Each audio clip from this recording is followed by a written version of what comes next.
तर शिवसेनेचे संकटमोचक संकटात सापडलेत का असा सवाल उपस्थित होतोय। कारण ठाकरे सेनेतून हकालपट्टी केलेले बाळ माने हे आता भाजपात जाणार असल्याचं सूत्र सांगतात। बाळ माने भाजपात गेल्यास उदय सामंत यांच्या अडचणी वाढणार आहेत। बाळ माने यांचा रत्नागिरी सिंधुदुर्गमध्ये मोठा जनसंपर्क आहे। ते जर भाजपात गेले तर 2029 ची विधानसभा निवडणूक लढण्याची शक्यता वर्तवली जाते आणि याच पार्श्वभूमीवरती सामंत अडचणीत येण्याचं बोललं जात आहे।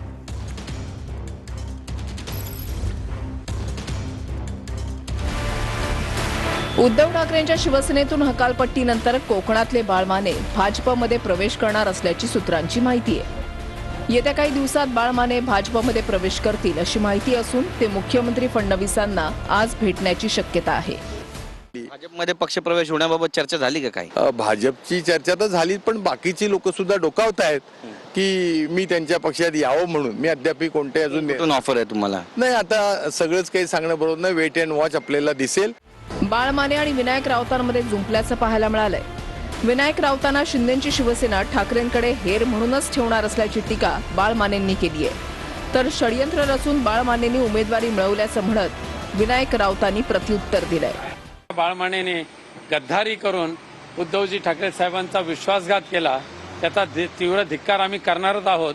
परंतु बाळ म्हणजे लाचारी, बाळ माने म्हणजे स्वार्थ अशी त्याची ख्याती होती, त्यामुळे आम्हाला सुद्धा शंका होतीच आणि जे शंका होती ती खरी ठरली। 2014 ते जवळजवळ 2022 एकनाथ शिंदे साहेब फुटेपर्यंत विनायक राऊत साहेब कोणाच्या रिचार्जवर चालत होते हे आमच्या कोकणात सगळ्यांना माहिती आहे। सिंधुदुर्गात जास्त माहिती आहे। सिंधुदुर्गात त्यांना मतं का कमी पडली? विनायक राऊतांना ते शिंदे सेना इथंच ठेवणार हेर म्हणून। आता ही हकालपट्टी मागे घेण्यामागे सुद्धा माझं म्हणणं, विनायक राऊत साहेबांनी काहीतरी टेंडर घेतलेलं दिसतंय कुठल्या लोकांकडनं, त्यामुळे त्यांनी ती हमी इतक्या त्यांनी फास्ट मध्ये माझी हकालपट्टी केली। एवढं काय झालं होतं? मग भाजपचं होतं ना, भाजपशी बेईमानी केली आणि शिवसेनेमध्ये आले। आता शिवसेनेशी बेईमानी करून पुन्हा एकदा कुठेतरी सेटलमेंट करायची आणि देवेंद्र फडणवीसांकडे जायचं, असा हा दलबदलू माणूस, हा विश्वासघातकी माणूस आहे। ते भाजपमध्ये जातील असं चित्र दिसतंय। 100% जाणार। कोकणात ठाकरेंच्या उमेदवारांना घाबरून अर्ज मागे घेतल्याची टीका मंत्री उदय सामंतांनी केल्यानंतर बाळ मानेंनीही त्यावर पलटवार केलाय।